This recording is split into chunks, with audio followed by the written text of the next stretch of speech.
Hi and welcome to this tutorial on book art design. In this video we're going to show a step-by-step to create this sort of gorgeous, mysterious, atmospheric cover for a book called The Visitors. So we'll go through all the steps involved and how to create it. Okay, that's enough waffle, let's get started.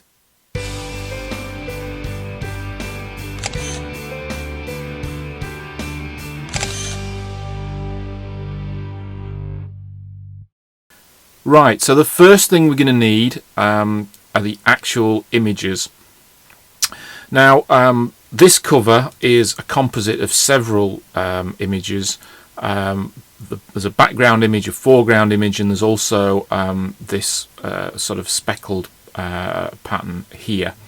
So starting with the background image, I went to Adobe Stock or stock.adobe.com and searched fog to create something or to find something that was suitably atmospheric, and there's quite a lot of sort of gorgeous images in here, but the one that caught my eye was this. I like the idea that it was a sort of, there was a vanishing point. It was very much a foreground image disappearing into what could be a village or a town or something. So it suited what I wanted to achieve. Okay, bit of waffle there. Right, so I mentioned this in all of the tutorials for cover art, and when it comes to stock footage, make sure you know what the terms of the license are before you buy. Depending on what you're using the image for example, if in this case a book, so it could be an ebook, it could be a paperback. We could also use the sort of the isometric view here for website. So it's important that you understand what you can use the license for, and they all vary slightly. This image here cost around about £7. So I don't know what that is in dollars, but it's not that expensive, and for that I can use it electronically, or it can be used in print for limited runs. I think it's something like 500,000, so it's more than suitable. So buy that, download it. The next part of the image is this figure here, the walking man, and for him I just googled walking man. No coincidence, and here are all the images that that came back. I was after something with the figure to match the background scene, so somebody walking away from the camera. This one fitted the bill, but it could have been one of the other ones. It just happened to be this one. So download that one as well. And then the final one, sorry, I should have perhaps put a warning, is a bit of blood splatter. Can't beat a bit of blood splatter. I know it's not obvious on the cover, but I'll show you how that fits in a second. I can't remember which one it was I actually downloaded. The blood splatter looks the same. I think it might have been that one. I'm not going to scroll anymore just in case I pick up something truly horrendous. So apologise for showing you the blood splatter, but we're going to download. We downloaded one of those as well. So the next bit is to go over to Adobe Illustrator. In this case, it's CS6, and I'm running it on a Mac. I've created an artboard which is 130 millimeters in width and 200 in height, which is roughly paperback size. I've also created a few layers just to sort of save me a little bit of typing. So a little bit of a shortcut and a cheat, but nothing else. There'll be no more cheating. So let's get the images across. We'll put in the walking man, we'll put in the blood splatter, and we'll put in the Foggy Road. I called it the background image as well. Is Foggy Road a ice cream? Sounds like it is. Anyway, so let's move them into the relevant layers. So that's already fallen into background, so that's fine because that was the layer I was in. Just move you out of the way. Pick the walking man, and if you just pick the dot and move it up to wherever you are, figure, that's it, and then pressing Alt and sliding up on Magic Mouse, just find the blood splatter and put that up to blood. Okay, so let's move the guy out the way, put the image, the background image, up to the artboard, pressing Shift down to maintain aspect. I'm just going to scale it to fit the guides of the artboard, and then just reposition it, pressing Shift again just so it holds along the horizontal, and I just want it with a broken line there. Don't know why, it just adds a little bit of interest for me. So that's that. Let's freeze the background image because we're not going to need to do anything with that, so just lock the layer by pressing the little lock tab. Take the image itself, image trace, menu at the top, low fidelity photo. It's just going to take a second to convert it. So what it's doing at the moment is, this is a bitmap, and it's converting it to vector, so it's converting pixels into mathematical lines and colors. We're going to blow those apart by expanding, and then go up to Object at the top and Ungroup. Click off the image, click back onto the background and just press Delete. The little bit there between his hip and his hand, select that and delete that as well. Select the whole image, then go over to your Pathfinder menu here and just select the Create Boundary. So that is now just one vector of the outline. Take him over to the part of the cover where we want to place him. Is that about right? That right. Move him over there just roughly. That's it. That's not bad. I think that's somewhere near. Converting to black, pressing the zoom, let's just zoom in. Pick tool again, select the figure, effect, Gaussian blur, and take that up somewhere up the middle of the range. Preview that. Yeah, maybe a little bit further. That could be it. Okay, that. Yeah, let's just Control Z. Do that again. I just want him a little bit blurred a little bit further. There. Yeah, that's about right. Okay, so that's the figure done. We're just going to lock that figure now. Then the next bit, is title. So let's go up to the top layer, title. It's in Arial black, and we're just going to type the international best seller. I had my finger on the shift for that. We'll move that into place, scale it up roughly, place it somewhere in the middle. There we go. Convert that to white. Great. And then we had a I think a log line, didn't we, that said what did it say? A terrifying, was it in quotes, a terrifying novel. I don't know, I can never remember. I should have remembered what it is, but anyway, terrifying novel, something like that. I think there was more to it. Probably should have rehearsed that better. And then we'll just call it the Tonbridge Post. Okay, putting that down there. The next part was the author. So just pick the text again. I made a little bit of an error there. I was a bit too quick with my mouse. Okay, so he was, I think we had him as J.W. Slodaway, Slod-O-W-Y. Correct that. I was going to cheat with these and just have these already printed, and I thought already prepared, and I thought no, I'm not going to do it because it just looks a bit too much of a cheat. So and I hate typing and talking. I can't do two things at once. So I'm just looking for Euro. There we go. I quite like that as a font. There we are. I think we want it as bold. It is bold, so we just want to scale that slightly up there. That's it. So create that, put that as white. And then to pick a colour, just take your pick tool and try and get a colour for the text that's already in the colour palette for the background.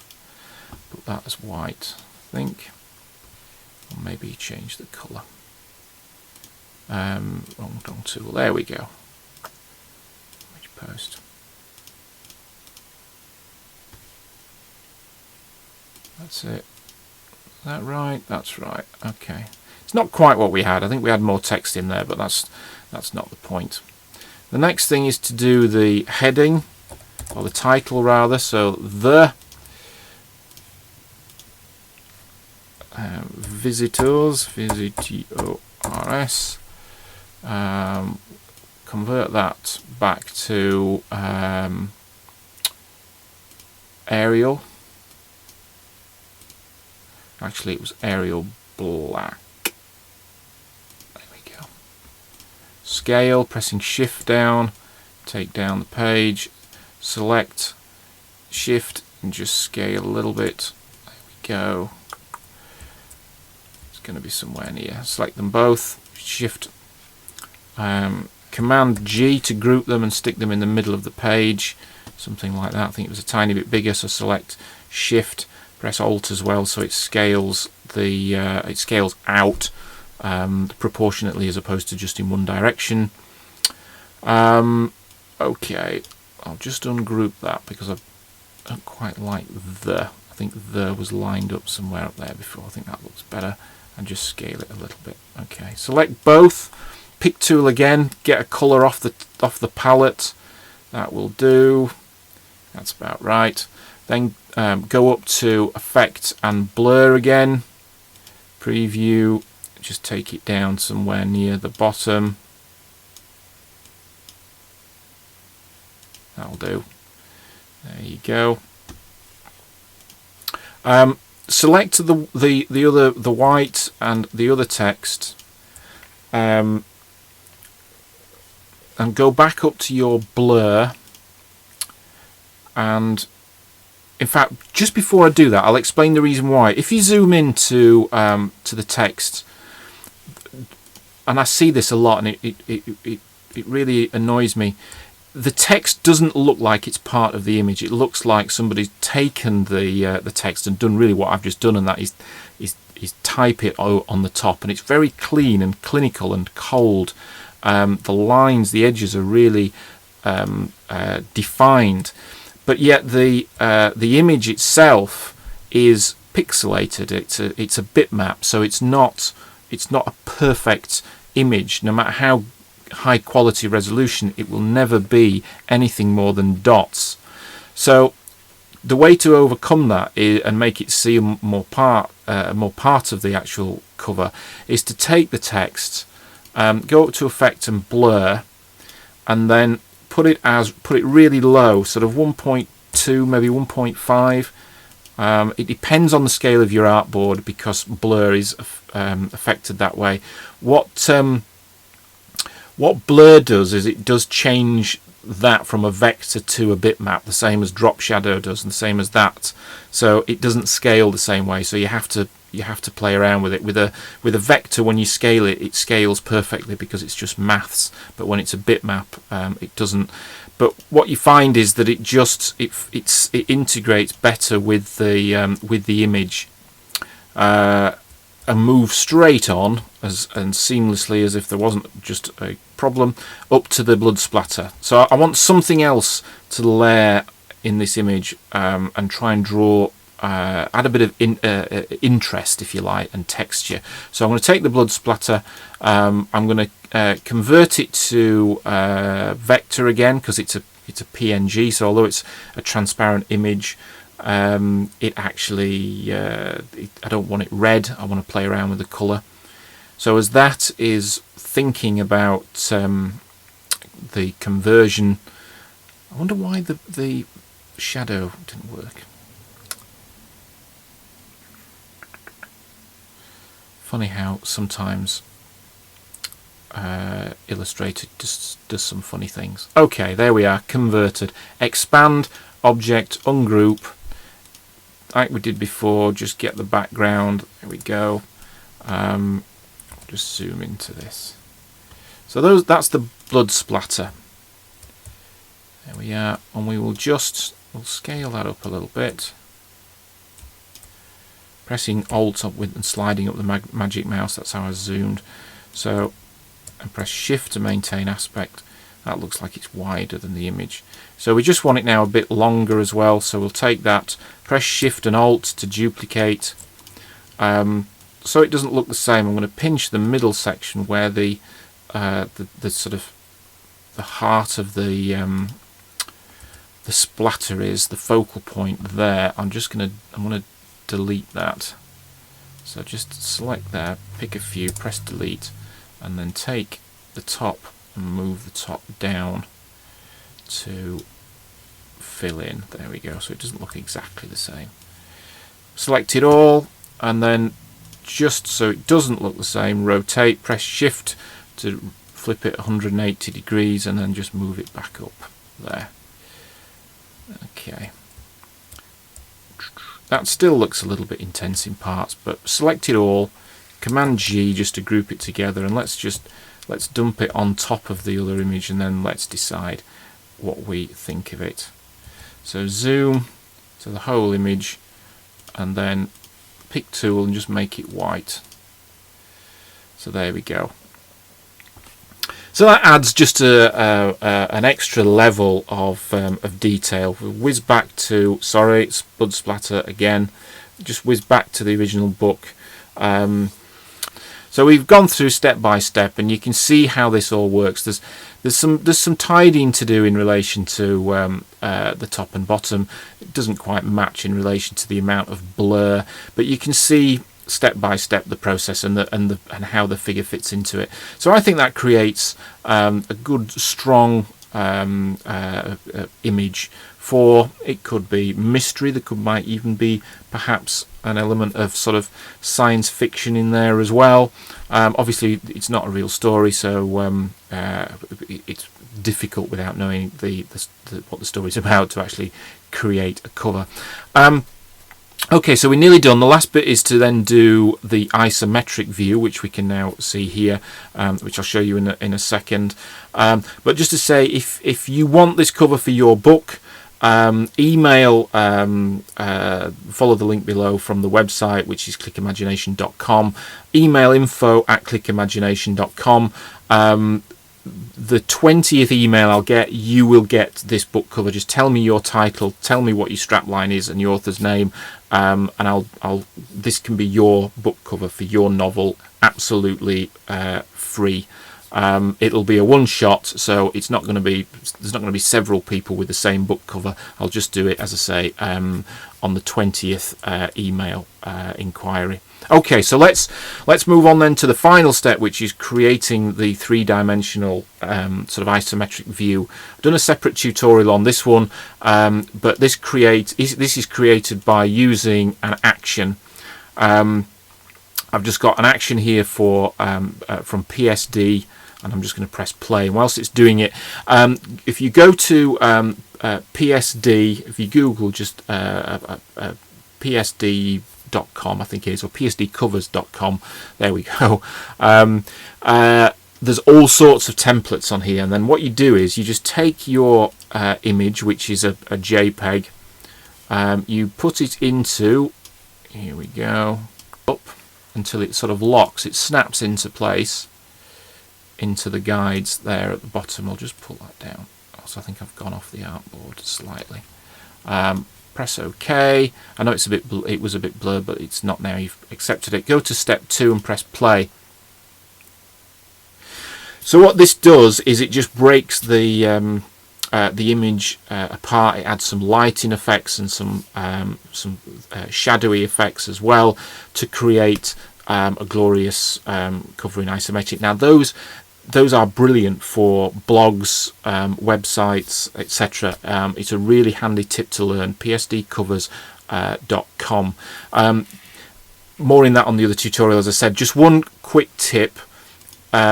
the image is substantial. It's a big file as it converts it.